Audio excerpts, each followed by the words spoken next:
Pinagpalang araw po sa inyong lahat mga ka-KB at sa inyo rin po Kabanong. Kilalanin niyo na lang ako sa pangalang Roque. At ito ang aking kwento. Year 2015, nang dumating ako sa probinsya namin sa Marinduque. Katatapos ko lang sa college noon. Binigyan ako ng 1 taon ng parents ko para magliwaliw muna. Para naman daw ma-relax ko ang sarili ko mula sa maraming taon ng pag-aaral. Pero sa halip na ilaan ko ang oras ko sa walang katuturan na gumala-gala, naisipan kong pumasyal sa probinsya namin. At dito na nga po unang nangyari ang isang karanasan na hindi ko pa rin nakakalimutan. Pasensya ka na't hindi nakasama ang ate mo na sumundo sa iyo rito sa terminal. Alam mo naman yon, 6 na buwan na ang ate Loisa mo. Hindi na siya pwedeng matatad sa biyahe. Sinundo ko ni Kuya Amboy. Siya ang napangasawa ng ate ko at magkakaroon na rin sila ng anak. Mabait naman si Kuya Amboy para sa akin. Protective siya pagdating sa pamilya niya. Naalala ko pa nga dati nung high school ako. May sinapak siyang estudyante dahil lang sanang bubuli sa akin. Buti na lang talaga, hindi nagreklamo ang mga magulang sa hindi namin malaman na dahilan. Ayos lang yun, kuya. Sabi ko rin naman kay ate, wag na siya masyadong maglalabas. Kailangan niya magpahinga kasi ilang buwan na lang lalabas na yung baby niyo. Ininom ko muna ang juice na nasa lamesa. Nasa karinderya kasi kami sa tapat ng terminal noong hapon na yon. Kumusta ka na nga pala? Huling pagkikita natin ang payat mo pa. Parang kaunting sagi lang sa'yo tutumba ka na nun Actually, bayaw, yun ang naging motivation ko kaya ako nag-gym Aba, ganda nga ng katawan mo ngayon Yan palaki ka na. Kapag may nang ano naman sa akin, ikaw naman ang manapak. Nagtawanan kaming dalawa ni Kuya Amboy noon. Nanahimik lang kami nang mapansing nakatingin sa amin ng ibang customer. Pagkatapos namin kumain ay nagbayad na rin kami sa counter. Palabas na kami ng karinderyang yon nang may makabanggaan si Kuya Amboy. Isang lalaki na hindi pa naman katandaan. Wala naman sanang problema kay Kuya Amboy ang nangyari. Humingi siya ng paumanhin. Pero sa halip na tanggapin ng lalaki ang sorry niya, nagawa pa nitong magalit. Doon napikon si Kuya Amboy. Bakit ka naman nagsisimangot, pre? Humingi na nga ako ng paumanhin kahit ikaw yung hindi tumitingin sa dinaraanan. Hindi ka rin nakatingin sa dinadaanan mo Kasi kung nakatingin ka, iiwas ka sa akin. Paano ako makakaiwas ang liit lang ng daan? Nag-iisip ka ba? Huwag mo akong tataasan ng boses. Hindi mo ako kilala. Hindi mo rin ako kilala. Huwag mo akong tinatakot. Nararamdaman kong medyo nagiging tensyonado na ang paligid. Sa amin na nakatuon ang atensyon ng lahat. Takot lang lumapit ang babae sa counter para umawat. Kaya naman pumagitna na ako sa kanilang dalawa. Sir, Kuya Amboy, kalma muna kayong dalawa. Kalma lang Kuya Amboy, hayaan mo na. Uwi na lang tayo. Sir, kalma na po. Nakatingin lang sa amin ng masama ang lalaki. Parang wala talaga siyang balak na maging malamig ang ulo niya. Nasa labas na kami pero nakatanaw pa rin sa amin ang lalaki. Kay Kuya Amboy ang tingin niya. Tingin ang tingin pa tong siraulong to Sapakin ko kaya to. Oyaw, wag na. Ma-stress lang si ate kapag nalaman niyang may nakaaway ka. Maangas Natakot pa ako. Hindi ko raw siya kilala. Paki ko ba kung sino siya? Palo ko pa tong maleta na dala ko sa kanya Oo. Kuya, yung mga ganyang tao hindi na dapat natin pinapansin. Tingnan mo, talagang nangaasar. Kapag nagpa-apekto pa tayo, talo lang tayo. Pasensya ka na Minsan hindi ko talaga maiwasang mainis Ayos lang bayaw. Basta wag lang tayo makikipagsakitan. Noon pa man, maikli na talaga ang pasensya ni Kuya Amboy. Mas okay nga nung time na yon kasi nagagawa na niyang magpigil. Hindi kagaya ng dati kapag sinabi niya, gagawin niya. Umara na rin kami ng jeep. 5:00 na ng hapon na makarating kami sa bahay namin. Ang bahay na tinitira nila Ate Loisa ay bahay ni Papa at Mama. Pinagamit na nila kay ate kasi mula nang gumanda ang negosyo nila sa Maynila, iniwan na nila ang bahay. Ako naman at ang isa ko pang kapatid na babae rin sa Maynila na rin nag-aral. Dati talaga kaming taga Marinduque. Oh, Roque, naku, ang laki mo na, grabe. Oo, naman tong si ate oh. Surprise na surprise. Parang hindi mo na ako nakakita sa picture ah. Upo ka muna rito. Kukuha lang kita na makakain mo. Alam kong gutom ka na eh. Hindi na ate, kumain na kami ni Bayaw. Hindi, dapat kumain ka na kasi may niluto kong turon kanina. Ay sandali, ako na ang kukuha. Diyan ka na lang sa sofa, huwag ka na magkikilos. Ito naman si Amboy. Ayaw na akong pakilusin. Feeling ko tuloy ang tamad-tamad ko na eh. Hindi, sinesave lang natin ang energy mo. Oo nga ate, tama si kuya. Dapat hindi ka na masyadong nakikilos. Nagpunta na ang bayaw ko sa kusina. Sinuyod ko ng tingin ng sofa. Sobrang laki na ang pinagbago. Mas lalong gumanda. Nakatiles na rin kasi ang sahig. Pati yung hagdanan papuntang second floor ay mas maganda na rin. Oh, kumusta naman sila mama at papa doon sa Maynila? Si Irene din, kumusta? Si Papa at Mama, ayun, nag-aasikaso pa rin ng business nila. Sabi ko nga sa kanila ipaubaya na nila sa tao nila. Pero wala mas gusto nilang sila talaga ang kumikilos. Si Irene naman, ayos din naman, puro aral lang ang inaatupag. Ayaw nga sumama rito Sabi niya, kayo na lang ang pumunta sa Maynila. Buti naman at nasa maayos lang silang kalagayan. Nakaka-miss din sila eh. Kayo ba rito? Kumusta kayo ni Bayaw? Ayos lang din naman. Kapag pumapasok si Amboy, sinasama naman ako ng mga kamag-anak niya minsan. Mabuti nga't nandito ka na kasi ngayong malaki na ang tiyan ko, parang hindi ko na yata kaya mag-isa Bakit ate? May problema ba? Wala naman. Pero syempre, ayaw na kasi akong pakilusin ni Kuya Amboy mo. Maselan daw kasi ako magbuntis, sabi sa amin ng doktor. Edi huwag ka mag-alala. May aalalay na sa iyo ngayon hanggang sa mga nandito na ako. Pagdating ng bayaw ko ay kumain na muna si Ate Loisa. Nagpaalam ako sa kanila na lalabas na muna. Tumambay ako sa malawak nilang bakuran na puro halamanan sa gilid. Napakasariwa ng hangin doon. Malayong-malayo sa Maynila na palaging amoy usok at puro polusyon. Sa gilid ng bakuran nila ate ay may puno ng bayabas. May nakataling duyan doon. Umupo naman ako para makapag-relax ng saglit. Habang abala ako sa pagsisend ng mga picture kay mama, bigla kong napuna na parang may tao sa gilid ko. Napansin ko yon gamit ang peripheral vision ko o yung sinasabi nilang gilid ng mga mata. Paglingon ko, nakita ko pang gumalaw ang mga gumamela kung saan pumwesto ang tao. Pero nung tingnan ko hindi ko na siya naabutang nandun. Narinig kong parang naglakad na yon na mabilis. Maganda ang gising ko kinabukasan. Maayos kasi akong natulog. Hindi kasi ako namamahay doon. Kung sa bagay, dati rin naman kasi akong nakatira doon. Maaga pa lang ay sinamahan ko na si ate sa paglalakad-lakad. Si Kuya Amboy naman ay nagluluto ng almusal at pananghalian. Ganun daw ang ginagawa ng bayaw ko bago ito pumasok ng hapon. Sa aming paglalakad, nadaanan namin ang ibang kamag-anak ni Kuya Amboy at isa-isa akong ipinakilala ni ate sa kanila. Masaya naman nila akong tinanggap, maliban na lamang sa isang babae na hindi naman tatandaan. Pero may mga puti na ang buhok. Siya raw ang tiyahin ni Kuya Amboy, si Aling Kusing. Huwag mo nalang pansinin. Weird talaga yun. Pabulong lang ang sabi ni ate, pero nakatingin sa akin ng seryoso ang ginang na si Aling Kusing. Kung tingnan niya ako, para bang matagal na niya akong kilala. Tiyahin ni Kuya Amboy yun? Oo, makulit nga yan eh. Minsan napunta sa bahay yan, hihingi ng kape.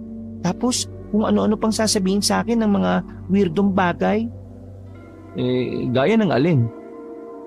Gaya ng aswang. Naamoy daw ng aswang ang buntis kahit sa ibang tao. Kahit sa ibang tao? Ang gulo ah. Ibig sabihin, ako at ikaw, buntis ako, tapos kapatid kita. Yung aswang, malalaman niyang may kapatid kang buntis. Paano niya malalaman? Ang imposible naman nun. Ewan ko kay Tia Kusing. Sabi niya sa pamamagitan daw ng dugo. Since magkadugo tayo, doon daw naaamoy, sa dugo. Totoo ba yung mga ganyan? Medyo bago yan sa pandinig ko eh. Aba, ewan ko. Ang sabi lang sa akin ni Amboy, may kaunting alog sa utak yung si Tia Kusing. Kaya hindi ko na lang din pinapansin eh. Tingin mo, malaki na ang tiyan ko pero hindi naman ako inaaswang dito. Ganun talaga siguro yung mga nakakaedad na. Mas lumilikot yung mga imahinasyon nila. Basta kung ano man ang sabihin sa'yo ni Tia Kusing, hayaan mo na lang ha. Pasok sa kabilang tenga, labas sa kabila. Ganun na lang. Sige ate, walang problema. Bago kami bumalik ng bahay, pakiramdam ko ay artista ko noon. Lahat kasi ng madaanan namin ay tinitingnan ako. Hindi naman sa pagmamayabang pero maraming kababaihan ang nagpapapansin sa akin noon. Biniro pa nga ako ni ate na baka isa sa mga babaeng yun ang maging forever ko. Pagkatapos namin mag-almusal, inutusan ako ni ate na pumunta sa kabilang street para bumili ng paborito niyang insaymada. Pagbalik ko, may natanaw akong isang lalaki na nakatayo sa labas ng bakuran namin. Nakasuot siya ng simpleng sandong puti at short na may punit pa. Sino kayo? Anong kailangan nyo? Sa tanong ko na yon, kabanong ay biglang nataranta ang lalaki. Sa halip na humarap, mas binaba niya sa mukha niya ang abanikong sombrero na bilog. Nagmamadali siyang makaalis.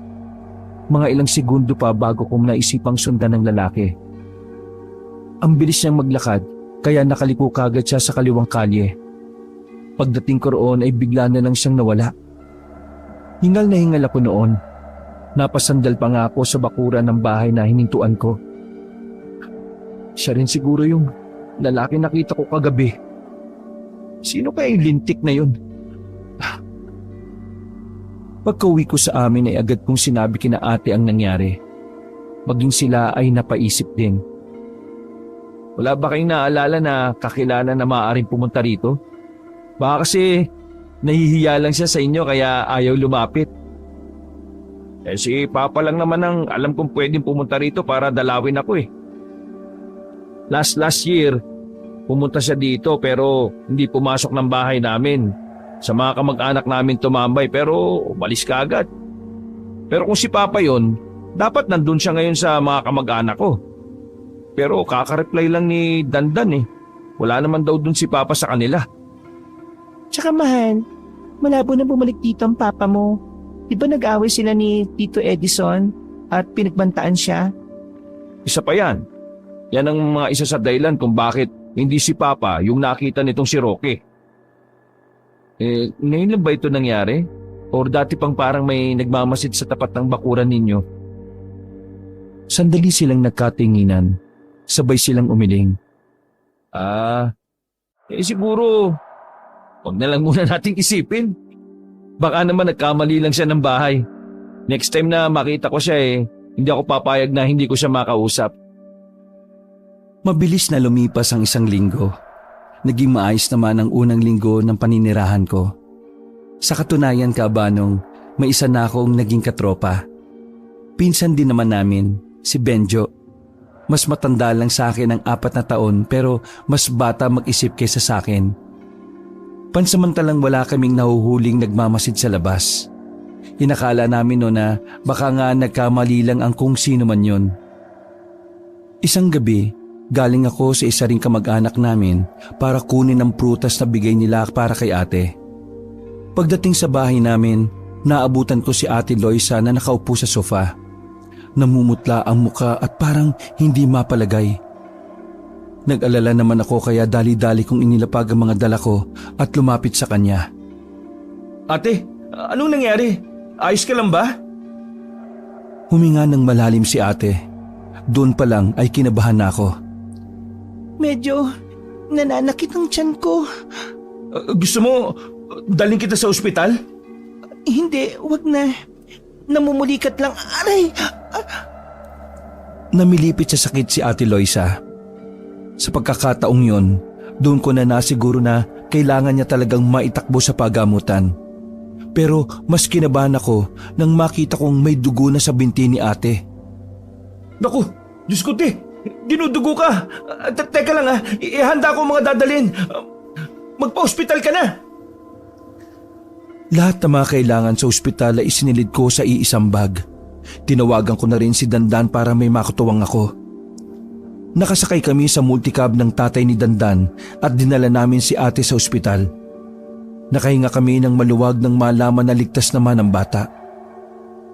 Baka naman kasi nagpapagod-pagod na naman si Ate Loisa. Nasa hallway kami ng ospital noon habang naghihintay pa sa sasabihin ng doktor. Hindi naman na siya pinapakilos sa bahay eh. As in, nakaupo, nakahiga na lang yan. Kaya imposibleng dahil sa pagod. What if kung dahil sa stress? Ha? Stress naman saan? Sa ibang bagay. Ano bang pwedeng makapagpa-stress sa isang buntis? Abay ewan ko. Si ate na lang ang tatanungin ko mamaya. Nakalabas ng ospital si Ate Loisa nung gabi ding yon. Sabi ng doktor, wala naman silang nakitang problema. Ni hindi rin nila matukoy kung ano ang dahilan kung bakit dinugo si ate. Pinagpahinga ko na lang si ate sa kwarto nila. Habang kami naman ni Dandan ay nasa bakuran. Tamang paantok lang. Alam na ba ito ni Kuya Amboy? Hindi pa. Sa tingin mo, magagalit kaya yun? Hindi naman siguro. Pero wait. Pinutol ko ang sasabihin ni Dandan nang makita kong may lalaki na naman sa labas. Nakasilip siya sa halaman na gumamela namin. Nagmamadali akong tumakbo sa pagnanais ko na maabutan ng lalaking yon. Tinalon ko ang bakod. Uy! Saan ka pupunta? Hinabol ko ang lalaki. Napatigil ako nang bigla na lang din siyang tumigil. Naramdaman ko na lang na nasa likuran ko na pala si Dandan. Sino ka ba? Anong kailangan mo? Ilang beses na kita nakikitang nakatingin sa bahay namin Kilala mo ba yan? Tatanong ko nga lang kung sino siya tapos tatanungin mo ko kung kilala ko. Sandaling namayani ang katahimikan. Maya-maya lang ay nagsalita na rin ang lalaki sa mahinahong boses. Pero parang pamilyar siya sa akin. Di ko kayo kilala. Nagkamali lang ako ng bahay. Ano? Nagkamali ng bahay? Ilang beses ka na nandito Hindi ba pwedeng pagkamali ng ilang beses? Kapag paulit-ulit na pagkakamali, sinasadya na yun. Pagpalagay mo na lang na tanga ako, kaya ako nagkakamali. Magsasalita pa sana ako pero naglakad na ng mabilis ang lalaki. Bigla siyang sumuot sa mga halamanan sa gilid. Nawala na siya ron nang tingnan namin. Yun ba yung sinasabi mo sa akin? Oo.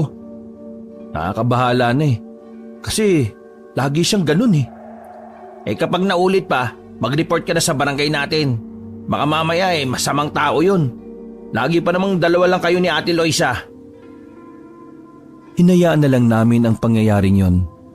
Binalikan ko kagad si Ate Loisa sa bahay dahil mas kailangan niya ako. O sige na Dan, uwi ka na. Ako nang bahala rito. Ay, maraming salamat nga pala sa pag-assist mo sa amin Tinapik niya ako sa balikat. Basta kapag may emergency, tawag ka lang kaagad. 1 call away lang kami sa bahay. Pag-alis ni Dandan, hindi ko alam kung bakit bigla na lang akong kinabahan. Doon ko lang mas naramdaman na parang mas kailangan pa pala namin ng iba pang kasama sa bahay. Umupo ko sa tabi ni ate. Masarap ang tulog niya. Nawala na ang pagkaputla ng mukha niya. Medyo nababahala ako kasi maselan talaga siyang magbuntis. Pero palaisipan pa rin sa akin kung ano nga bang dahilan kung bakit siya dinugo. Lalabas na sana ako ng silid nila nang mapansin ko ang kuko ni ate sa kaliwa niyang kamay. Parang nagkukulay violet ang hiniliit niya. Tiningnan ko ang daliri niya kung namamaga. Naisip ko kasi na baka naipit lang yon kaya nagkaroon ng pasa. Pero parang hindi naman. Masyado na akong nag-iisip ng kung ano-ano kaya humiga na lang ako sa sofa. Hindi ko namalayan na nakatulog na pala ako. Nagising na lang ako nang marinig na nag-uusap na sina Kuya Amboy at Ate Loisa. Mahinahon naman ang usapan nila. Pero narinig ko na magfa-file ng leave si Kuya Amboy para mas mabantayan si ate. 7:00 na nang bumangon ako. Sakto naman na kalalabas lang ni Kuya Amboy. Lumapit naman ako sa kanya para humingi ng tawad. Pakiramdam ko kasi noon napabayaan ko si ate. Ano ka ba? Wala ka namang kasalanan, no? Katulad ng sinabi ng doktor sa amin, maselan siyang magbuntis. May mga pagkakataon talagang ganon. Ang mahalaga, naitakbo mo kagad si ate mo sa ospital. Kaya maraming salamat, bayaw. Siyempre, unang pamangkin ko yung dinadala niya, no? Hindi ako papayag na may mangyari masama sa pamangkin ko. Kaya sa'yo ako eh. Napakabuti mong kapatid, anak at kaibigan. Pero minsan maging masama ka rin ha. Baka mamaya maaga kang kunin ni Lord. Di ba yun ang sinasabi sa kanta? Lord, ang bait-bait niya, sana kunin na siya ni Lord. Good boy, good boy. Di ba ganon? Naku si kuya. Kumanta pa talaga eh. Anyways, salamat sa pag-aalala kuya ha. Ay, siya nga pala. Huwag mo na lang itong sasabihin kay ate ha. Baka ma-stress eh. Bakit? Ano ba yan? Yung lalaki kasing nagmamasid dito sa atin, nakita ko na naman kagabi pag uwi namin nila ate. Hinabol ko. Sabi niya, nagkamali lang daw siya ng bahay. Kasama ko pa nga si Dandan eh. Pero, alam mo yun, parang bigla akong nag-alangan na lapitan siya. May something or basta, weird. Wag na wag lang talagang tsumempo na akong makakita at makahuli sa kanya.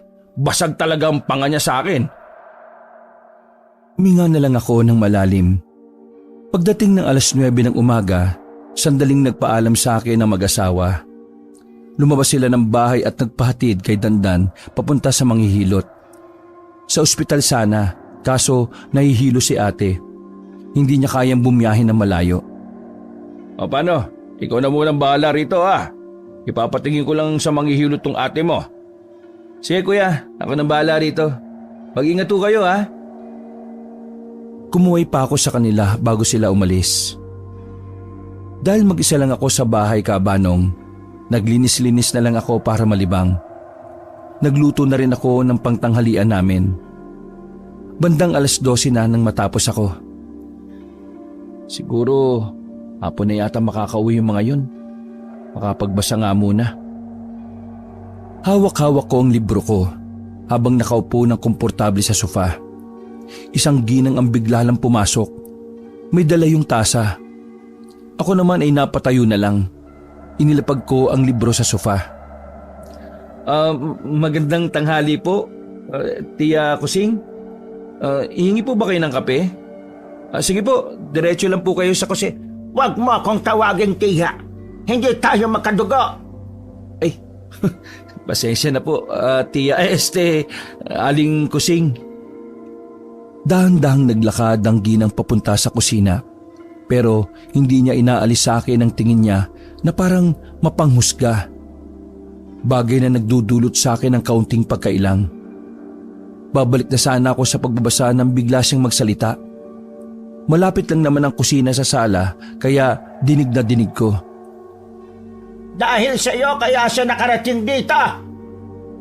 Napanganga ako saglit at nagsalubong ang kilay. Akala ko nabingi lang ako. Ano po? Nasa alanganin ang buhay ng ate mo at ng kanyang pinagbubuntis. Ho? Hindi naman po yatang tamang magsalita ng ganyan. masama po ang... Hindi simpleng pagsakit ng tiyan ang nangyari sa ate mo. May iba pang dahilan. Inom nyo na lang po yung kapeng yan, Aling Kusing. Baka kulang lang po kayo sa pagpapalpitate. Sinubukan kong magbiro para maiba naman ang usapan. Pero talagang nakatuon lang siya sa gusto niyang sabihin. May isang tao na gumagawa ng lahat ng yon. Ay, hindi. Mali pala. Kasi hindi siya tao. Medyo kinabahan na ako nang pandilatan ako ng mata ni Aling Kusing, Kabanong. Umiwas ako ng tingin sa kanya. Kasi palagay ko, kapag tinitigan ko ang mukha niya, ay aabot siya hanggang sa panaginip ko. Hinayaan ko na lang siyang magsalita. Nag-iisip na ako ng paraan kung papaano ko siya paaalisin nang hindi siya nagagalit. Alam mo ba kung anong klaseng nilalang siya? Naglakad siya sa harapan ko habang hawak ang tasa ng kape. Pilit niya akong tinitingnan sa mata. Isa siyang aswang! Sa hindi malamang dahilan, naramdaman ko ang pagtayuan ng mga balahibo ko. Nag-init ang mukha ko. Hindi ko alam ang sasabihin ko sa kanya. Hindi ko mabasa kung seryoso ba siya sa sinasabi niya o hindi. Basta, nangingibabaw lang ang kaba. Nandito siya para sa... Pinsan! Natigil lang si Aling Kusing nang pumasok ng bahay si Dandan. Nakahinga ako ng maayos dahil kahit napapaano ay naudlot si Aling Kusing. Sorry. May kasama ka pala. Magandang tanghali po. Tumingin lang sa kanya si Aling Kusing ng masama, sabay balik ng tingin sa akin. Hindi naman na siya nagsalita. Naglakad na lang siya palabas ng bahay namin. Birador talaga ng kape si Aling Kusing ah. Pero, anong pinag-uusapan nyo? Ha? Wala naman. Teka, bakit ka nandito? Akala ko ba hinatid mo sila ate? Si Papa na naghatid sa kanila. May bibilhin din daw kasi si Papa sa sentro eh.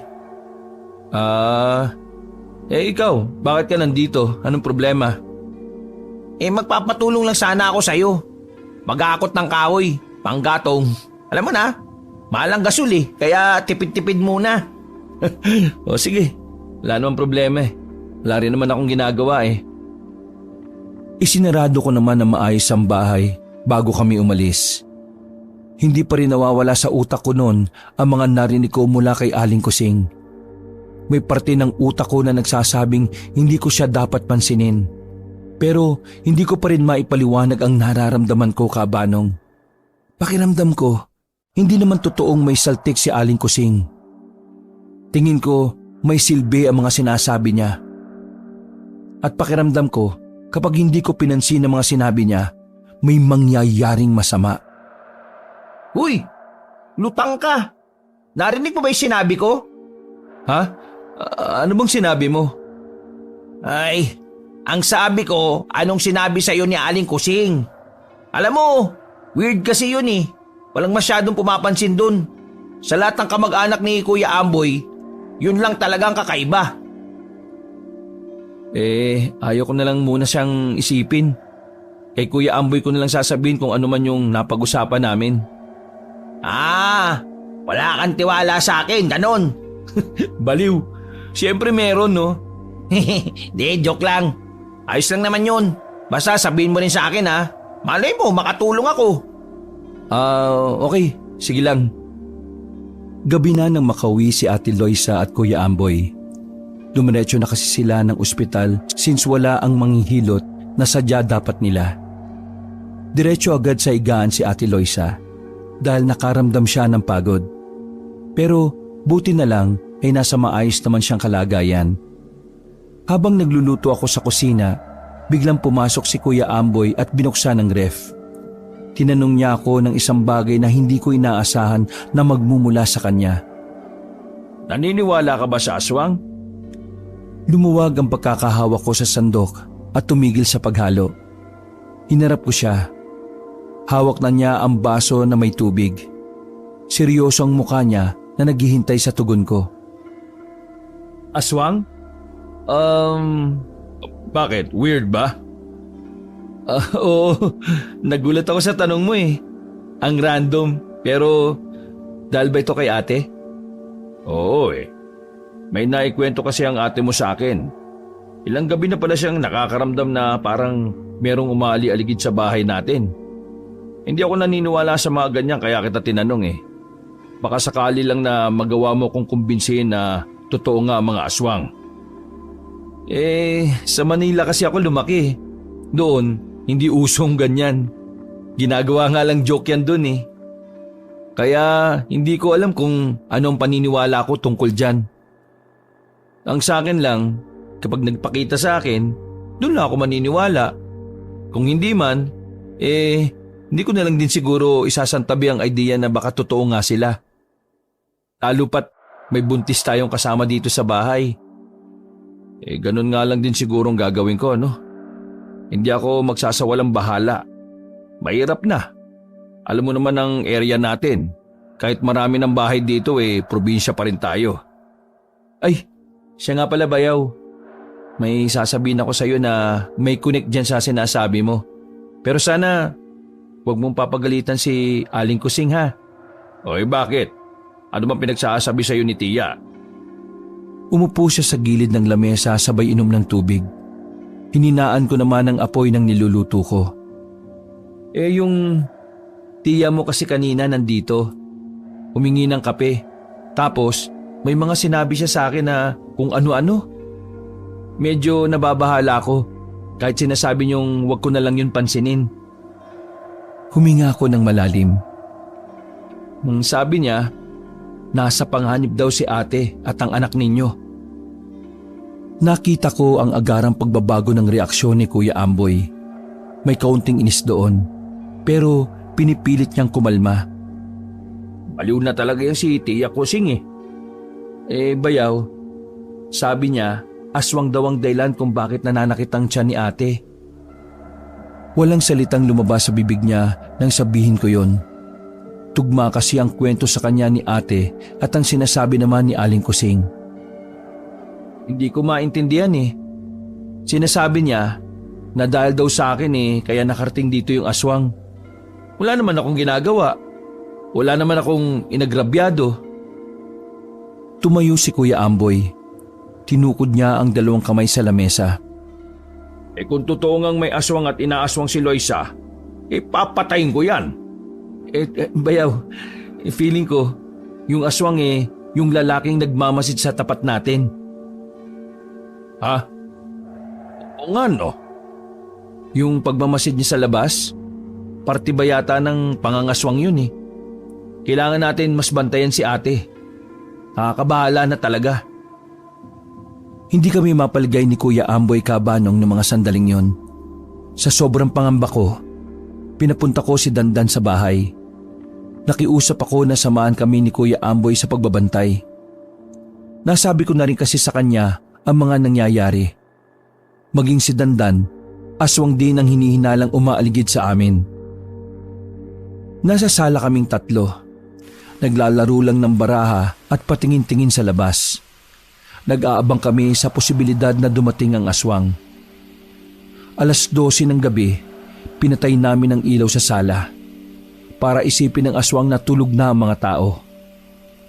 At katulad nga ng inaasahan namin Kabanong, nakaramdam na kami ng taong nagpapalakad-lakad sa palibot ng bahay namin.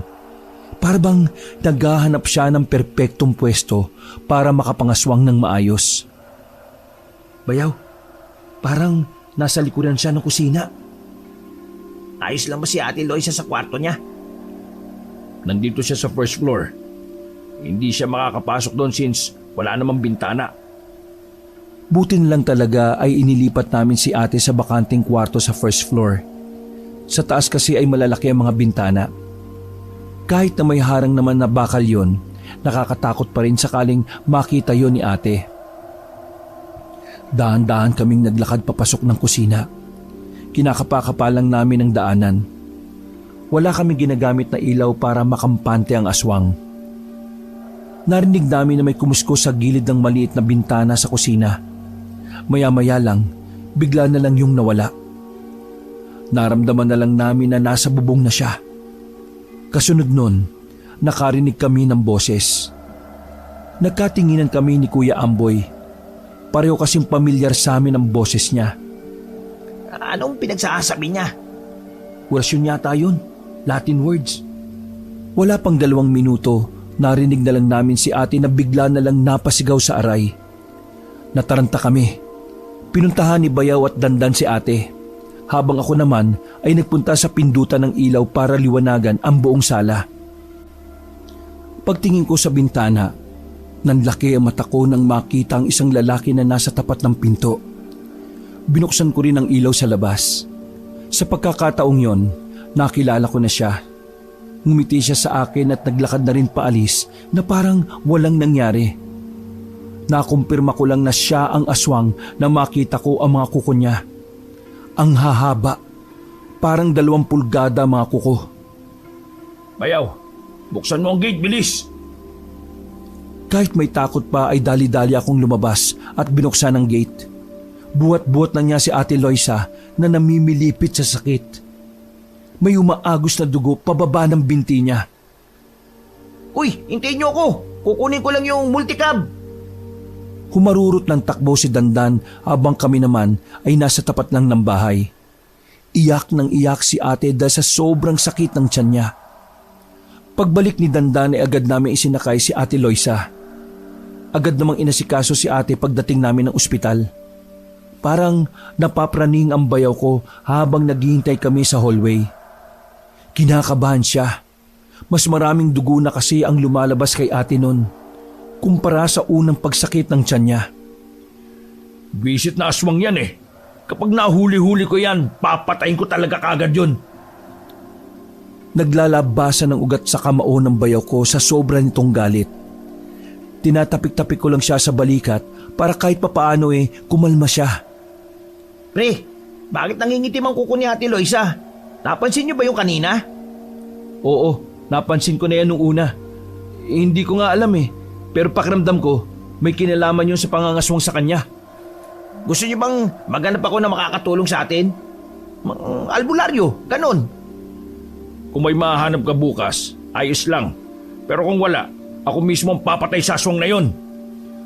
Kuya, bumuntong hininga ko.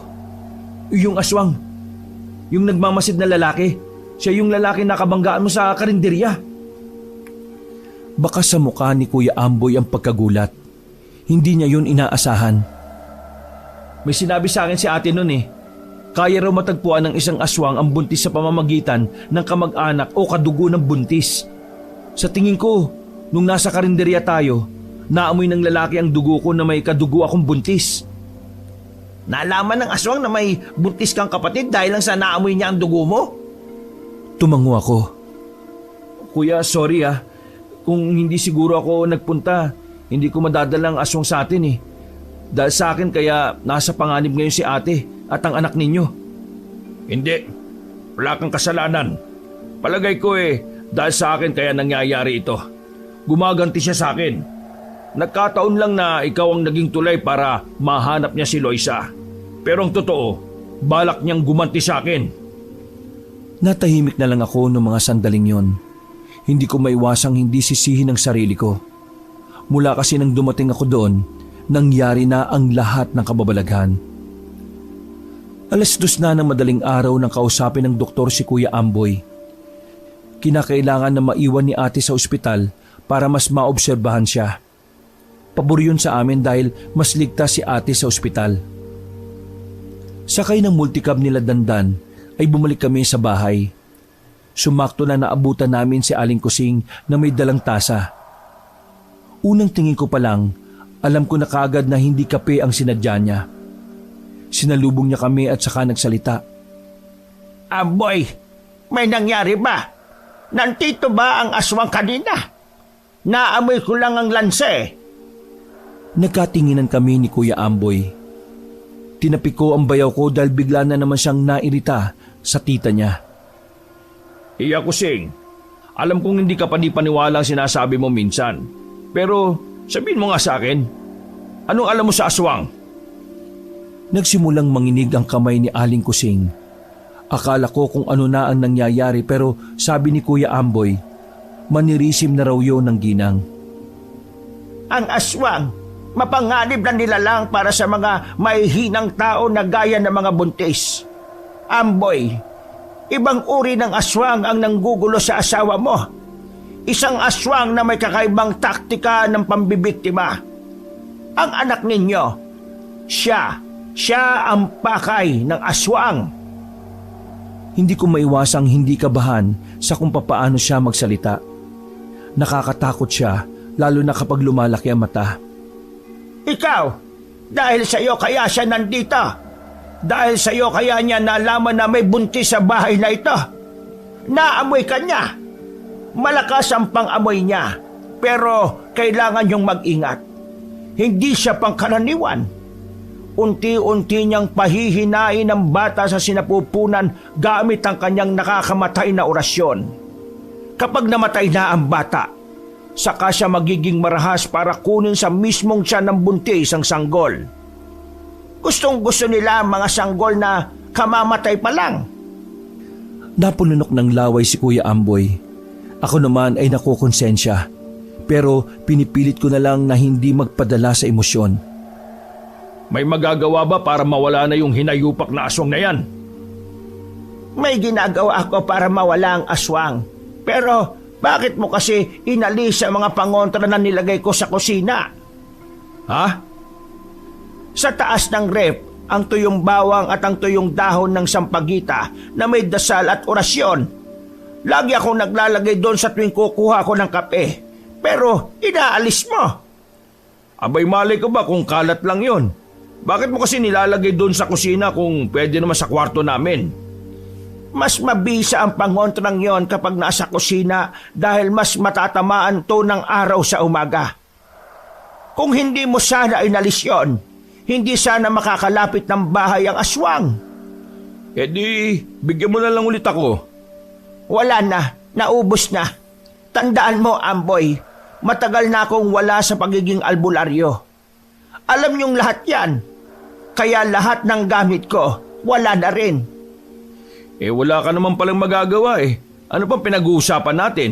Kainis naman oh. Ang ganyang ugali ang nagdala sa asawa at anak mo sa panganib. Kung hindi mainitin ang ulo mo, hindi sana mapapansin ng aswang ang bayaw mo at hindi niya maaamoy na buntis ang kapatid niya. Kasalanan niyong dalawa. Oo na, kasalanan ko na. Pero ang gusto ko ngayon, solusyon at hindi sermon. Kung wala kang may tutulong lubayan mo na ako. Mapapatay niyo lang ang aswang kapag wala na rin ang iyong anak. Mas lalong nagalit si Kuya Amboy sa narinig niya. Sinaulo ka ba? Gusto mo bang sakaling kita? Tabas ng dila mo pati anak ko'y dadamay mo sa pagiging baliw mo? Buti na lang ay naawat namin siya. Kung hindi, baka nasakal na niya si Aling Kusing. Masakit mang isipin pero ang abulang ng sanggol ang makakapatay sa aswang na iyon. Wala ka nang magagawa. Dapat tanggapin mo na ang susunod na mangyayari. 2 beses nang dinugo ang asawa mo. Pag ganon, wala nang pag-asang mabuhay pa ang bata dahil nagtagumpay na ang aswang. Hinihintay na lamang niyang tuluyan ng bumitaw ang bata. Sira na talaga ulo mo no? Sa tingin mo papayag ako sa gusto mo? Abo ng anak ko? Gagamitin sa pagpatay ng aswang? Ano pang sense na patay ng aswang kung wala na rin ang anak ko? Ha? Sabihin mo! Amboy, kung hindi niyo papatay ng aswang, habang buhay siyang manggugulo sa inyo sa tuwing magbubuntis ang asawa mo. Kahit saan kayo pumunta, susunod sila. Isa pa, kapag hindi na nagbubuntis ang asawa mo, siya na ang isusunod ng aswang. Inawat ko na muna si Kuya Amboy at ako na ang nakipag-usap kay Aling Kusing. Parang kulang na lang kasi ay sapakin na niya ang tita niya. Paano naman kami makakasiguro kung tama at totoo nga yung sinasabi ninyo? Kailangan namin ng konkretong katibayan. Hindi ko alam kung papaano kayo kukumbinsihin.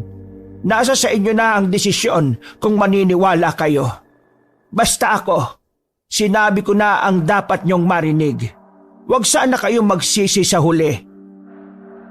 Naglakad na palabas ng bakuran si Aling Kusing. Galit na galit pa rin noon si Kuya Amboy. Sira ulo ang putya. Gusto niya yata talagang mawalang anak namin eh. Kuya Amboy, huwag ka na sanang magalit ha. Pero yung mga sinabi ni Aling Kusing, narinig ko na rin yun sa isa sa mga kaibigan ng lolo ko eh. Ganon na ganon. Nanahimik sandali si Kuya Amboy. Sa tingin ko, kailangan natin pakinggan si Aling Kusing. Lalo na't nasa alanganin si Ate Loisa at ang anak ninyo. Siguro kahit anong paraan dapat na nating patusin eh. Naririnig mo ba ang sarili mo? Bakit? Naging aba ka na ba para sabihin sa akin yan? Gusto mong tanggapin ko na lang na mamatay ang anak namin para meron kaming abo na magagamit pampatay sa aswang? Ganon ba, ha Dan? Hindi naman sa ganon, kuya. Ang sinasabi ko lang, kung sakali man mangyari ang sinasabi ni Aling Kusing, yun at yun lang din ang paraan para mawala yung aswang. Nang sa ganon wala namang gulo sa inyo. Hindi ko dinadalangin na sana mawala yung anak ninyo para mawala rin yung aswang. Ang akin lang gusto ko maging handa tayo sa mga susunod na mangyayari. Kasi hindi pa rin natatapos ang lahat pasensya na kung nakikialam ako at nangihimasok. Pero gusto ko lang talaga makatulong.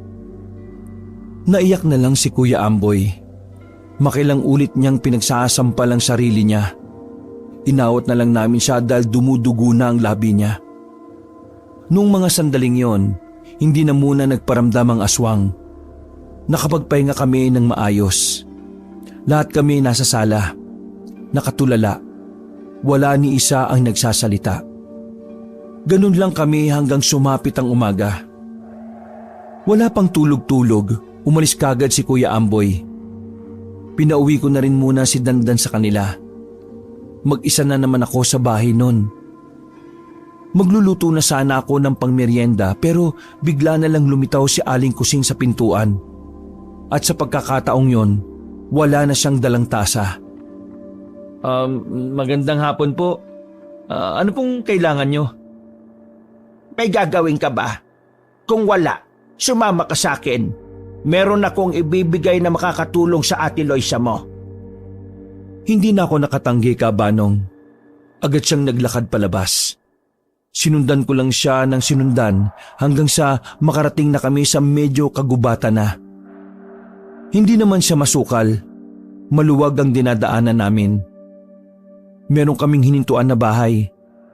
Hindi yung kalakihan. Parang sakto lang sa 2 tao ang pwedeng tumira. Bakit po tayo nandito? At saka, kaninong bahay po ito? Ito ay bahay ko rin. Dito nakalagay ang mga natitira kong gamit sa pag-aalbularyo. Halika, kunin mo sa ilalim ng bahay ko ang baul. Ano po? Baul? Baul nga! Bungol ka ba? Ay, hindi yo. Nagmamadali akong sumuot sa silong ng bahay. May mga gamit doon na nakatambak. Tinanggal ko ang nakatakip na tela. Doon ko na nakita ang baul. Bumpuwersa kong hinila ang baul. Pinagpawisan ako ng madala ko na yon kay Aling Kusing. Pagbukas niya ng baul, may kinuha siya roon. Isang lubid na kulay itim. Sa dulo ng lubid ay may maliit na bell.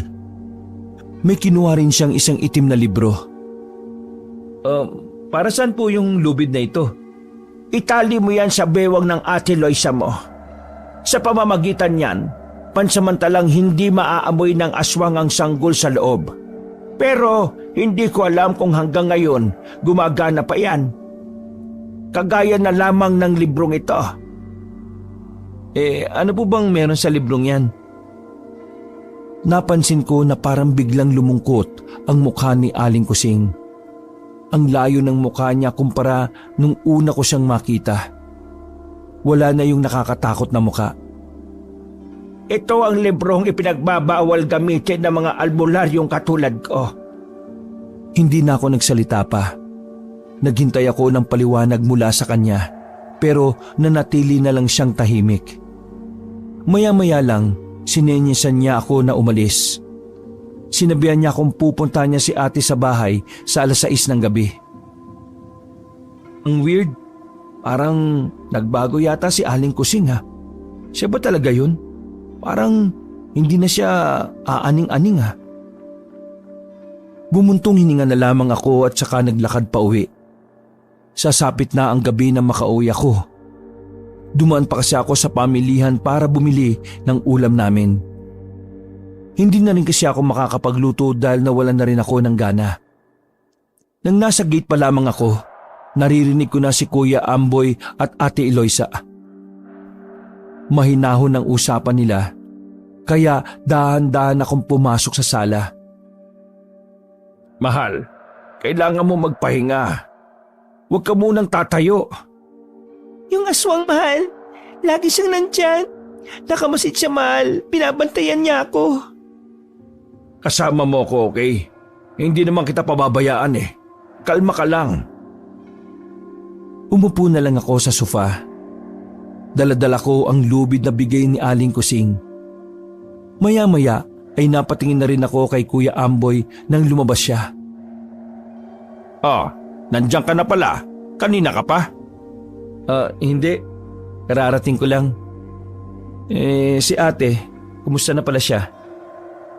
Sabi ng doktor ipapahinga lang daw. Ang gulo nga kapag nandun siya sa ospital, wala namang problema. Teka, bakit may dala kang lubid? Kuya, bigay sa akin to ni Aling Kusing. Isa ito sa mga naitago niyang gamit noong albularyo pa raw siya. Makakatulong daw ito kay ate. Isuot daw to sa bewang at hindi raw maamoy ng aswang ang sanggol sa tiyan niya. Naniniwala ka ba? Wala Kailangan ko ng maniwala. Buhay na ang nakataya, kuya. Ibaba muna natin yung mga pride natin. Kinuha sa akin ni kuya ang lubid. Sabay kaming pumasok sa loob ng kanyang silid. Mahal, para saan ang lubid? Bigay ni Tia Kusing, pangontra sa aswang. Kailangan mong ilagay sa bewang mo para hindi maamoy ng aswang si baby. Tumingin sa akin si ate. Tinunguan ko lang siya bilang pagsang-ayon. Hindi naman siya nagdalawang isip. Isusuot na sana ni Kuya Amboy sa kanya nang biglang sumakit na naman ang tiyan ni Ate Eloisa. Sa sobrang sakit, bumabaloktot na siya. Mahal! Roque, tawagin mo si Dandan. Dali natin siya sa ospital uli. Mabilis kong tinawag si Dandan. Buti na lang ay agad din siyang sumagot. Ilang minuto lang ay nasa labas na ang multicab. Lalabas na sana kami nang humarang si Aling Kusing sa pintuan. Huwag mong ilabas ang asawa mo. Nag-aabang lang ang aswang para umatake. Umalis ka nga dyan. Emergency to, no? Makinig ka sa akin, Amboy. Ngayong gabi na malalaglag ang bata. At kapag lumabas kayo, pwersahan niyang kukunin ng sanggol sa tiyan ng asawa mo. Dalawa silang mapapahamak. Anong gusto mo? Dito mamatay ang anak namin. Umalis ka nga dyan, bago ko pang makalimutang mas matanda ka sa akin. Hindi mawawala ang anak ninyo kung nakinig ka sa akin. May alam akong paraan para iligtas ang bata at para makakapit siya. Hawak-hawak ni Aling Kusing ang luma at itim na libro. Bakit naman ako magtitiwala sa'yo? Dating albularyo ka lang, hindi ka doktor. Mahal, ang sakit na. Umalis ka dyan, tita. Walang magagawa ang mga doktor sa pananakit ng tiyan ni Eloisa. Itim na mahika ang ginamit ng aswang sa asawa mo. At yun ang kailangang mag-alis. Ako lang ang makakagawa nun at hindi ang mga doktor. Tita naman. Kuya naman, makinig ka sa tita mo. Mahal, sige na. Subukan na natin. Kahit galit ay wala nang nagawa si Kuya Amboy. Dumarami na rin kasi ang umaagos na dugo sa hita ng ate ko. Iniga namin si ate sa lapag na nilatagan lang namin ng banig. Wala kaming ideya sa gagawin ni Aling Kusing. Pero nagtiwala na kami sa kanya. Pakisara ang mga bintana at pinto. Dali-dali kami ni Dandan na isinara ang bintana. Maging sa taas ay dinamay na rin namin. Ano bang gagawin mo sa mag-ina ko? Ililigtas ko sila. Ipanalangin natin na sana'y magtagumpay tayo at ito lang ang paraan para makaligtas ang bata. Pag may nangyaring masama sa kanila, hindi kita mapapatawad. Tumango lang si Aling Kusing. Nilabas na rin ni Aling Kusing ang tiyan ni ate. Hinawakan niya yon at dinikit ang tenga doon. Humihina na ang bata sa loob. Kailangan ko ng mas magmadali. Huminga ng malalim si Aling Kusing. Kami naman ni Dandan ay pasilip-silip at nagbabantay sa aswang. Ikuha mo na ako ng maliit na timba na may tubig at suka. Ikuha mo na rin ako ng kutsilyo at kandila na hindi pa nagagamit. Nagmamadaling sinunod ni Kuya Amboy ang sinabi ni Aling Kusing. Nakikisama na siya noong mga sandaling yon. Napagtanto niya rin siguro na walang magagawa ang puro bunganga. Mga ilang sandali lang, sinugatan ni Aling Kusing ang sarili niyang palad. Pinasirit niya ang dugo sa timba na may tubig at suka. Nang nagkukulay pula na ang tubig, tumikim pa si Aling Kusing noon. Hinalo-halo niya ang tubig at inutusang sindihan ng kandila. Pagkatapos, hinaplos-haplos ni Aling Kusing ang tiyan ni ate. Nilagyan niya ng tubig ang tiyan at parang bolang kristal na hinawak-hawakan. Pakiusap, iligtas mo ang baby namin. Sinumulan na ni Aling Kusing ang pagbabasa ng itim niyang libro. Una pa lang ay wala na kaming maintindihan. Mga Latin word yung sinasabi niya.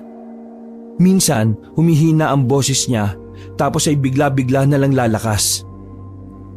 Pre, tatalab kaya yan? Matagal lang hindi albularyo yan eh. Kailangan natin magtiwala. Ipagdasal natin na magiging maayos ang lahat. Habang nagbabasa si Aling Kusing, ay sumakit ng sumakit ang tiyan ni ate. Nang makalahati na ni Aling Kusing ang libro, kabilang kamay naman ang sinugatan niya. Ginawa niya ulit ang proseso nung una. Sa pagkakataon na yon, nakita naming pahina na ng pahina ang boses ni ate. Malapit na rin maubos ni Aling Kusing ang mga pahina nang makita namin siyang parang nahihilo na rin. Pagkatapos niyang magbasa, bigla na lang siyang bumagsak. Nakatingin lang kami sa kisame. Tanggal na ang itim na mahika. Iho, pakisunog ang libro kapag pumitik na ako. Nung oras na yon ay nawalan din ng malay si Ate Loisa. Pero kapansin-pansin na maayos na ang pulso niya. Si Aling Kusing naman, nasa kabilang sofa, wala ring malay. Makalipas lang ang halos 5 minuto, muling dumilat si Ate Loisa. Mahal, Naiyak sa tuwa si Kuya Amboy nang mapagtanto na buhay si Ate Loisa. Mas lalo pa siyang natuwa nang sabihin ni Ate Loisa na nawala ang sakit ng tiyan niya. Gumaan ang pakiramdam niya at parang nawala yung mabigat na parang nakabalot sa tiyan niya. Doon pa lang, napagtanto na namin na totoo ngang may ginawa ang aswang sa baby ng ate ko. Kaya pala parang pahina ng pahina ang kapit ng bata sa tiyan niya. Dahil pala yun sa itim na mahika na sinasabi ni Aling Kusing. Kumusta ang anak natin? Ligtas na ba siya? Kumusta kayo ni baby? Nakita namin na sumisipa ang bata sa tiyan ni ate. ewan ko pero parang ang sigla-sigla niya, mahal. Ligtas na yata ang baby natin. Parang isang himala ang nangyari, Kabanong. Umaliwala sa mukha ni ate. Nagbago ang aura sa mukha niya. Pero sa kalagitnaan ng kanilang saya na nararamdaman, isang nakakalungkot na balita naman ang nalaman namin sa kabilang sofa. Nakita namin si Dandan na nasa tapat ni Aling Kusing. Umiiling lang siya sa amin. Lumapit ako at tinawakan ng pulso ni Aling Kusing. Parang nakaramdam ako ng kirot ng malaman na wala na siya. Kuya, wala nang tita mo. Unti-unting nawala ang ngiti ni Kuya Amboy sa sinabi ko. Lumapit siya at pinilit pang gisingin si Aling Kusing pero wala na talaga. Kinuha ko ang libro na nasa sahig. Saka ko lang napagtanto na kaya pala sinabi niya na pinagbabawal gamitin ang librong yon. Buhay pala nila ang kapalit para lang magtanggal ng itim na mahika na gawa ng aswang. Patawad, tiya. Hindi kita pinagkatiwalaan kahit na binuwis mo ang buhay mo para sa mag-ina ko. Sa unang pagkakataon, naiyak ng malala si kuya. Naalaman ko mula kay ate na dati palang malapit si Kuya Amboy at Aling Kusing. Pero nang mag-albularyo ang ginang, doon na nagbago ang lahat. Katulad ng sinabi ni Aling Kusing, kinuha ko ang libro at sinunog ko sa labas. Kinabukasan, nalaman ng mga kamag-anak nila ang nangyari. Pati na rin ang tungkol sa pangangaswang kay Ate Loisa. Nang maiburol na si Aling Kusing, dumating ang nag-iisa nitong anak na bakla. Lumapit yon kay Kuya Amboy at may binigay na putol na kutsilyo na silver ang kulay. Yesterday, nagkulang mudra ko habang nasa working ako. Pinahanap niya sa Akesh itong putol na knife sa gilid ng puntod ng pudra kills. Mudra told me, itong patalim na ite, pampatay daw sa siswang. I-gibsong ko raw sa'yo. Patawarin mo ko kung nadamay pati si tiya. Ano ka ba, insan?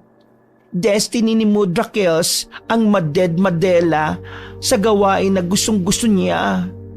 I'm sure sa heavenly body ay happy ng bongga ang mudra ko. Landian to the max na sila ngayon ni Pudra doon. So, don't blame yourself, insan. Ang importante, sooner lalabas na ang Junakis mo. Napalingon kami sa kabaong ni Aling Kusing. Para siyang nakangiti at parang natutulog lang. Mabuti na lang talaga, mabait ang anak ni Aling Kusing. Ganon din ang mga kamag-anak nila Kuya Amboy. Huwag ka mag-alala. Papatayin ko ang aswang na yon, pangako. Gora, kuya. Gora lang. Isang linggo ang nakalipas. Nailibing na rin si Aling Kusing. Pagkatapos nun, nag-usap-usap ang mga kamag-anak ni Kuya Amboy kung papaano nila papatayin ang aswang. Kahit kasi ligtas na si Ate Loisa at ang bata sa sinapupunan niya, hindi pa rin natatapos ang lahat dahil buhay na buhay pa ang aswang. Himala lang talaga na hindi yun nagpaparamdam. Ang iniisip ko nun, baka nalaman na nito na wala na ang itim na mahika sa tiyan ni Ate Loisa. Gabi ng Lunes, magkakasama kaming apat sa sala. Sabay-sabay kaming kumakain. Pinakiramdaman namin kung may dadalaw na aswang, pero wala. Ilang gabi na namin ginagawa yon, pero walang paramdam. Sa tingin nyo, iniwasan na kaya tayo ng aswang? Huwag tayong pakasiguro. Mga traidor daw ang mga aswang eh. Aatake kapag kampante na ang biktima. Ate, kumusta naman ang pakiramdam mo? Ayos naman. Pakiramdam ko, mas lalo akong lumakas. Bumabalik na ako sa dati. Bayaw, Dandan. Maganda kayo bukas ha. Kabilugan daw ng buwan base sa kalendaryo. So, baka sakaling pumasyal ang aswang dito. Sabi rin ng iba kong kamag-anak mag-ingat daw. Kasi pwedeng gawin ulit ng aswang ang itim na mahika. Grabe. Kaya rin pala ng aswang ang mga ganon, no? Akala ko mangkukulam lang ang gumagawa nun eh. Kaya nga dapat magdobli ingat pa rin tayo. Pagkatapos namin kumain ay pinagpahinga na rin kami ni Ate Loisa sa silid. Sa first floor na sila nagkwarto para mas madali naming mabantayan. Kaming tatlo naman, naglaro na lang muna kami ng baraha. Magpupuyat na naman kami hanggang sa marinig na namin ang tilaok ng manok. Bandang 3:00, nakaramdam na rin ng antok si Kuya Amboy. Ilang araw na rin kasi siyang halos 2 oras lang ang tulog. Naiwan kaming dalawa ni Dandan sa sala. Pinatulog muna namin si Kuya Amboy. Iniwan niya lang sa akin ang isang palaso kung saan nakakabit ang putol na kutsilyo na binigay sa amin ng anak ni Aling Kusing. Sa likuran naman ng pinto, naroon ang pana na gagamitin sakaling makainkwentro ang aswang. Minsan, kapag natapos na ang lahat ng ito, pwede bang sumama ako sa iyo sa Maynila? Maghahanap ako ng trabaho at saka babae. Balita ko, maraming magandang trabaho sa Manila tsaka mga babae. Tinapon niya ang isang baraha sa akin sabay ngisi. Dinamay mo pa yung trabaho babae lang naman ang hanap mo. Kung babae lang, marami dun. Iba-ibang lahi. Meron pang ang pitbull Sira, ano yan, aso? Magsasalita pa sana ako nang biglang makarinig kami ng parang ik-ik sa labas. Yun bang parang tunog ng isang paniki? Naalarma agad kami ni Dandan. Kinuha ko kagad ang palaso at ang pana sa likuran ng pinto. Binuksan namin ang ilaw sa labas. Walang tao. Dahan-dahan naman namin binuksan ang pintuan. Sumilip kami. Malamig na hangin lang ang sumalubong sa amin. Baka normal na paniki lang talaga, pre. Paranoid lang tayo. Mas maganda nang nakakasiguro tayo, no? Ano, sama ka ba? Sisilip ako sa bubong. Dito na lang ako sa baba. Babantayan kita. Kinuha ko ang hagdan sa tapat. Mahabang hagdan naman yon kaya abot hanggang bubong. Lakas loob akong tumingin. Wala naman akong nakita. Dali-dali akong bumaba dahil sa totoo lang, natatakot din talaga ako. Wala naman.